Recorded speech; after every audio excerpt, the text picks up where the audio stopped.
సూర్యచంద్ర జ్యోతిష్యాలయం, ఎల్ఎన్పేట, శ్రీకాకుళం జిల్లా. జ్యోతిష్య సిద్ధాంతి జి రామచంద్ర పట్నాయక్. 2025-26 జాతక ఫలితములు తెలియజేస్తున్నాం. 2025-2026 ఉగాది. ఈ జాతక ఫలం ఉగాది నుంచి ప్రారంభం. ఈ సంవత్సరం పేరు విశ్వవాసునామ సంవత్సరం. ఈ సంవత్సరంలో మిథున రాశికి జాతక ఫలితములు తెలియజేస్తున్నాం. మిథున రాశికి గురుడు జన్మరాశిలో ఉంటాడు. శని 10వ స్థానంలో ఉంటాడు. రాహుతో కలిసి కూడా కొంతవరకు ఉంటాడు. తర్వాత రాహు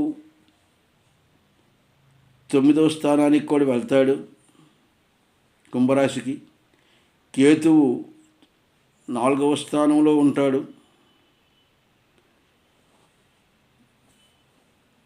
అర్ధాష్టమ కేతువు. మిగతా గ్రహంలో గోచార పరిస్థితుల వలన మిథున రాశి వారికి ఆదాయము 14, ఖర్చు 2.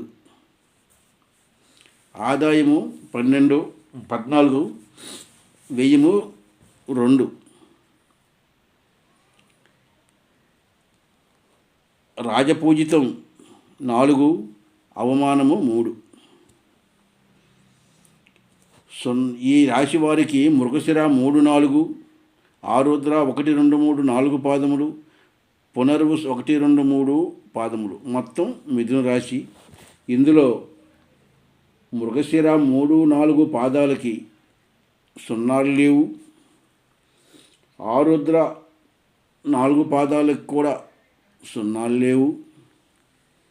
పునర్వసు నక్షత్రంకి 1 సున్నా ఉంది. మరి గోచార పరిస్థితిని బట్టి ఈ జాతకానికి గురుబలము, జన్మగురుడు కనుక పాపుడు, శత్రుక్షేత్రం. శని సమక్షేత్రం అయినప్పుడు కూడా కేంద్రాధిపత్యం. రాహుతో సంబంధం. వీటి కారణాల వలన కొంతవరకు అనుకూల పరిస్థితులు అయితే ఉంటాయి. కానీ మధ్యలో మే, జూలై, నవంబర్ నెలలో బాగుండదు. కొద్దిగా ఇబ్బందులు, కొన్ని ఇక్కట్లు, ఆదాయానికి మించిన ఖర్చులు, మనస్తాపము, ఏదైనా అనుకూలించకపోవడం, మరి ప్రయత్నాలన్నీ కూడా వెనుకాడడం, అన్ని విధాలకు కూడా ఇబ్బంది పెడతాయి ఈ 3 నెలలు. మిగతా నెలలో కార్యానుకూలం, అన్ని విధాలుగా అనుకూలించడం, మనశ్శాంతి కూడా ఉండడం, ఆదాయానికి కూడా బాగా ఉండడం, అన్నీ కూడా అనుకూలిస్తాయి. కాబట్టి ఈ జాతకానికి అన్ని విధాలకు కూడా అనుకూల పరిస్థితులని చెప్పచ్చు.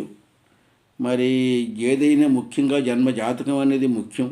జన్మ జాతకంలో కానీ గ్రహస్థితి బలంగా ఉండి, గ్రహాల దృష్టి బలంగా ఉండి, మీకు దశ అంతర్దశల్లో ఉన్నటువంటి గ్రహస్థితి బలంగా ఉన్నప్పుడు గోచార బలం కొంతమేరకే పనిచేస్తుంది కనుక మీకు అనుకూలముగా ఉంటుంది.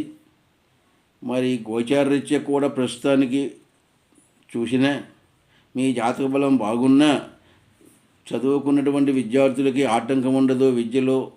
విద్య బాగుంటుంది. మరి వివాహం కాని వారికి వివాహం కూడా జరుగుతుంది. మరి కొన్ని ప్రయత్నాలు కూడా సాఫీగా జరుగుతాయి. మరి జాతక చక్రంలో బాగున్నప్పుడు మరికొన్ని విషయాలంటే ఆదాయ వ్యవహారాలు, ఉద్యోగము, ఆదాయం, వివాహము, అన్ని రకాలు కూడా కలిసి వచ్చి కొంత బాగానే ఉంటుంది. కుటుంబ శుభకార్యాలు కూడా చేయడం జరుగుతుంది.